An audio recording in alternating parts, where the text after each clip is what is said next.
banging away and educating the public about what is available to be done. I promise you, part of being president is being persuasive. Presidents are supposed to be able to persuade. How did Franklin Roosevelt get the things done he did? He made a case. It was those chats everybody makes fun of. But he explained to the American public what was going on. Barack, when he got elected president, everything landed on his desk but locusts. No, I'm serious. My mom used to have an expression, Joey, the greatest gift God gave mankind was the ability to forget. And by the way, today's my mom's birthday. And I miss her, but, you know, you never get used to not having your mom. But anyway, my mom would say the greatest gift God gave mankind was the ability to get, and then she'd add, because if we weren't able to forget, every woman would only have one child. But here's the deal. We forget exactly what he had. It was the greatest recession in the history of America short of a depression. We put together a Recovery Act that was over $88 billion. Remember, you may not remember, but he loved surprising me at States of the Union. He said, and Sheriff Joe will do it. Like, oh, right. Thank you, Mr. President. But the point is, I was on the phone talking to 156 mayors, almost on a daily basis, governors, county officials, saying, this is how you got to spend the money. Well, I can go out and build a Frisbee park. You build one, I'm coming out and calling a press conference and say it's a bad idea. Not a joke. You got to stay on it. Stay on it. And I promise you, the American public is where we are. We don't have to take away someone's shotgun. My state had the second highest percentage of gun owners because of duck hunting and the rest in my state. I would go, when I debated the NRA going after my position as a senator, as a head of the Judiciary Committee on background checks, I would walk up and down the tributaries of my state where people were fishing in the middle of the summer, campaigning. I'd have on boots. And they'd say, hey, Charlie, what are you doing? I said, Joe, why the hell you want to take away my shotgun? I said, I don't want to take away your shotgun, man. I just want you to be responsible with it. And by the way, look at this gun. Do you think you need an AR-15? Or do you need cop killer bullets? You must be a hell of a lousy shot if you need 20 clips. I don't know any deer wearing Kevlar vests, do you? No, I'm serious. This is the conversation I'd have. I'd show up at the gun club in Smyrna, Delaware, which is a big, big meeting in our state, and make the case. If you're rational with people and you don't get into the argument that all guns are bad, there's no Second Amendment, you can't, it is a rational argument to be made. And it requires constant. It took me so long to get the Violence Against Women Act passed. Everybody said it's not going to happen. But I just kept at it, kept at it, kept at it, kept at it, kept exposing what was happening. And guess what? We got it passed. And it's changed the lives of millions of women in America. But here's the deal. You got to do it. The only thing, look, last point. The senator gets it. You get it. Legislators get it. Legislation is hard, man. It's a lot easier to pass executive orders, man. No. Because you got to keep at it. Edmund Burke said, if you expect me just to reflect your, I'm paraphrasing, expect me just to reflect your point of view without giving you my judgment, then I'm denying you what you need and what you should have. It's about educating the public as well. And I'm confident we can do something about it in addition to changing the nature of the ability to purchase a gun that only you can fire if you pass the background test. And on that note, I want to recognize Ms. Felicia Sanders. Ms. Sanders, would you just stand up? And I'll say yes or no answer. She's one of the survivors of the tragic shooting at Mother Emanuel. Let's give her a round of applause. You didn't think I could do that, did you? God love you. Thank you. Tyrone. I want to thank you for calling me. You find my bereavement. Oh, God love you, man. I did call you. I know. Didn't matter. Or did you have a question for me? I know Vice- we're discussing the gun violence and what we're going to do about the passing the vote for the loophole and everything. But with the gun violence and everything comes post-traumatic stress disorder. What are we going to do about that? You know, I live with it. My granddaughter lives with it. Trying to get help is very hard. So with the gun violence, we need to find out what we're going to do about mental health, because now I have mental health. By the way, we share something in common. I'd forgotten we had talked on the phone and kept in contact with one another. I apologize for not remembering that. And, you know, I remember too. I know you do remember, and I appreciate it. Look, guys, one of the things that people vastly underestimate is the trauma that occurs with loss. Do you realize, I spoke at London, I think it was London University about, I guess it was 2-3 months ago. The International Psychiatric Association was having their national meeting, and the American Psychiatric Association invited me to come and speak because I'm so involved with mental health issues. And you know, of all people in the United States, have the greatest anxiety that exists. You don't think I can get back over, huh? By the way, when I run down the street, they say, "Oh my God, he can run." And I thought, I didn't realize. I don't think of myself that way. You know what I mean? I'm with Satchel Paige. They asked him when he won a game at age 47. They said, "How do you feel, Satch?" He said, about being 47. He said, "Boys, that's not how to look at age. How do you look at it?" He said, "Look at it this way. How old would you be if you didn't know how old you were?" I'm 50. I don't know about the rest of y'all. But anyway, back to the point. The point is that there's an awful lot of people who go through, when I wrote the Violence Against Women Act, and it relates, I said at the time what I believed, but I couldn't prove, that women who are the victims of domestic violence suffer from post-traumatic stress, just like a soldier sitting up in the highlands of Afghanistan being shot at. Because the very day you come home and the lunch and the dinner's not on the table, your husband smacks your head against the wall or punches you. It's the same thing. Well, when you lose a child to a tragedy, when I spoke at this convention, they asked me to be the speaker. They pointed out to me that the age category at the highest degree of anxiety are children between the ages of 15 and 25. You know what they most fear? They have a scale of 1 to 7. What most concerns them? School shootings, church shootings. Because they're so afraid to go, they don't think there's any safe place. And they need help as well. The reason why I'm opposed to any Democrat or any Republican who wishes to do away with Obamacare is because we equalized in Obamacare mental health and all other health the same way they have to be treated, the same way they have to be paid for. So, I promise you, it is the single most consequential thing that has to be done in America right now. And we have to take, and it takes you courage to stand up and say what you said. No. But people should understand, it does. Because we still think about it. We attach a stigma. We attach a stigma to it. And we're well beyond, again, the science is well beyond. It's no different than if you got diagnosed with hyperglycemia or anything else. It is a disease. It's a disease of the brain. And so, folks, we need to focus more on mental health across the board and the things that cause the dislocation that occur. And that's why, like I said, we're talking about the fight for the future. There's a lot to argue about in the future. The future is about, we have really good candidates. A lot of them want to do away with Obamacare. I don't want to start over again. I want to do what we have, build it up, and make sure everybody has a public option to get out of it. Because of that, Thank you. and with your permission, Thank you so much, Vice President Biden. Thank you so much. Let's give him one more round of applause. We thank him so much.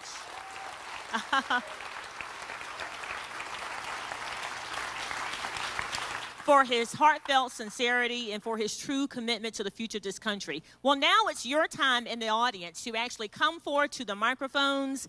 We're not going to have an opportunity to take a lot of questions. We're going to try to get in as many as we can. That's why we asked you that you would limit your question and or comment to 2 minutes. That would give Vice President Biden a chance to answer. So if you all would get to the mics. We're going to go left to right. Just a few seconds in terms of getting your question. Have it together. Rehearse it in your mind. Okay, we're going to go ahead and start with this gentleman over here. Thank you. To my left. Thank you. I'm Stuart Weinberg, and Vice President Biden, thank you for your service and your dedication to America. It's really appreciated. I'm asking the question that anybody who knows me in this room knows that I will ask. A number of years ago, I was involved in implementing the Clean Power Plan here in South Carolina, and we all know it's been decimated since then. We know that we have rising sea levels here. We know that we don't want offshore drilling or seismic testing. How could you bring back all that we believed in to make it, for Charleston especially, it is really such a serious threat to us. And just one more thing, all the coal power plants that still exist in South Carolina, almost all in areas of poverty where those children are going to the hospitals all the time with asthma. Thank you. The answer is that, number one, I've laid out a detailed plan. You can go online and get it, but here's the deal. My state is even more in jeopardy than yours. My state is averaged 3 feet above sea level. We're in real trouble. No more offshore drilling, period.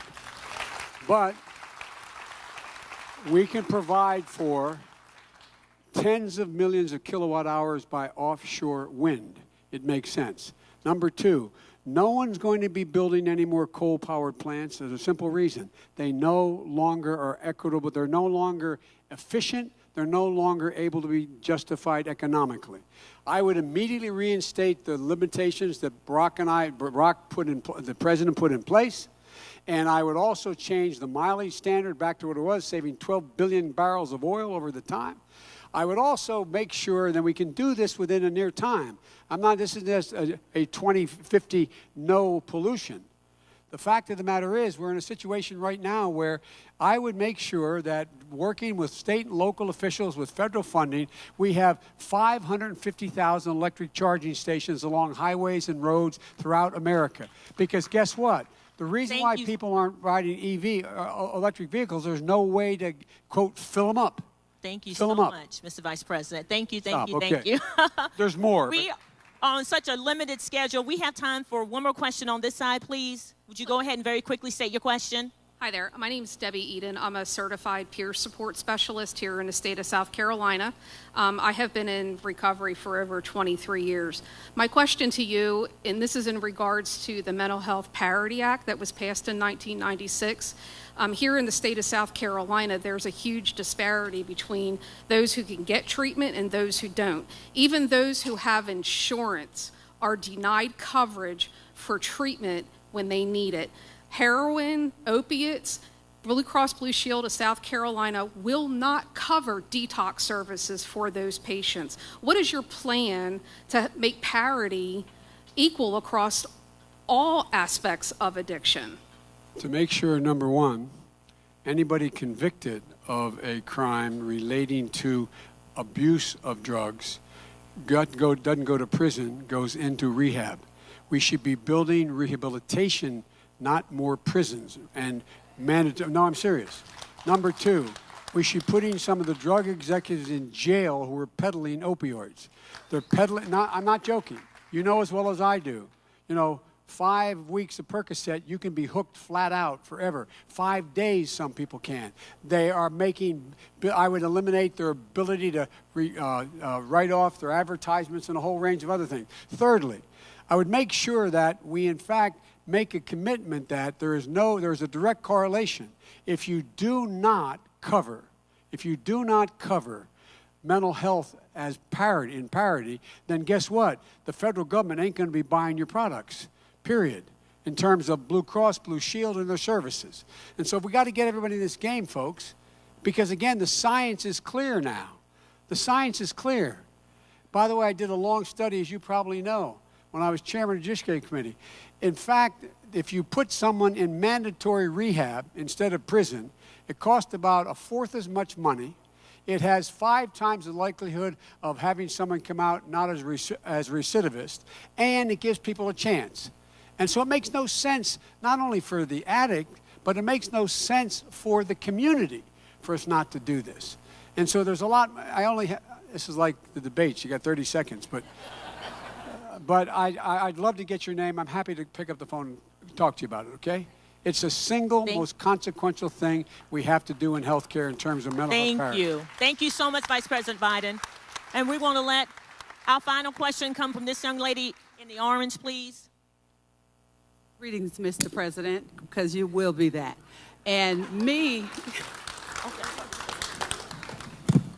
my final decision on voting for you is I love the fact that you're not forgetting about our veterans. My uncle was a decorated Vietnam War veteran, 4 tour. Ended up homeless, severe PTSD, committed suicide, had a gun he should not have been able to get.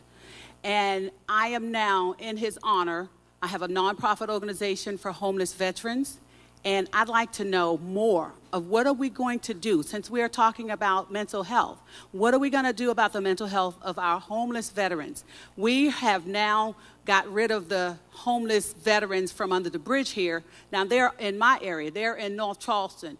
All I want is a better place, a building to help serve and do what I do to help save our veterans that were like my uncle. We have to, we cannot forget about our veterans. A short answer, but I'll stick around and answer it longer to you. Folks, as I said, there's an awful lot of veterans. One of the things that I was proudest of having done as a United States Senator and then as Vice President is that your uncle's generation, my generation, an awful lot of people had Agent Orange dropped on their heads. But they had to prove, as a matter of legality, they had to prove that whatever immune system problem they had was directly as a consequence of that. It's hard to prove. So what I did was I was able to get a law passed in the United States Congress that said, number one, anyone coming back from Iraq or Afghanistan because of IEDs who has a brain injury, if they can prove they're anywhere near the concussion of an explosion, automatically, without having to prove it, was entitled to complete care in the VA for whatever that disability was.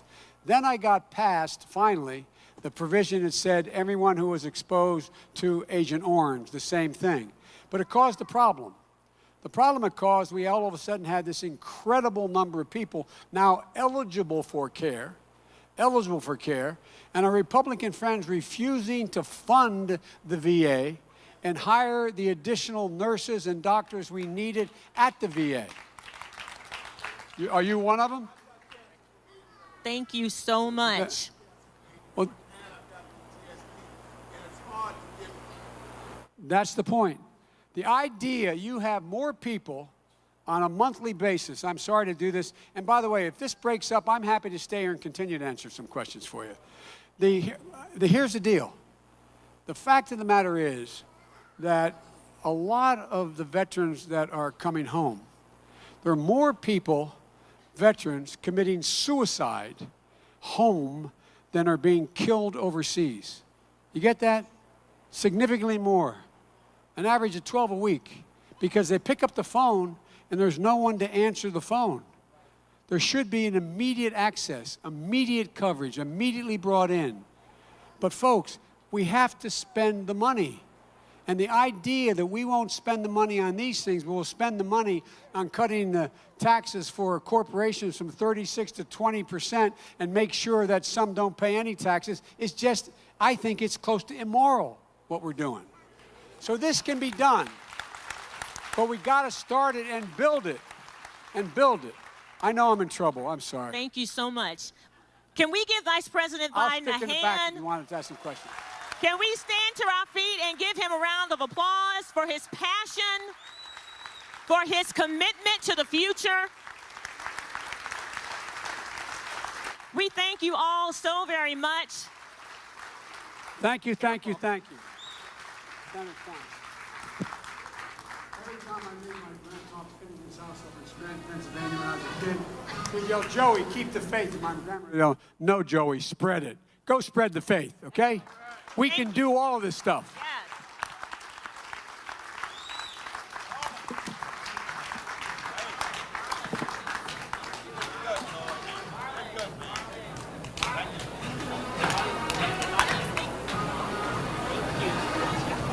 Thank you all so much for coming. We're fired up. Fired up. Fired up. Let's take back the White House.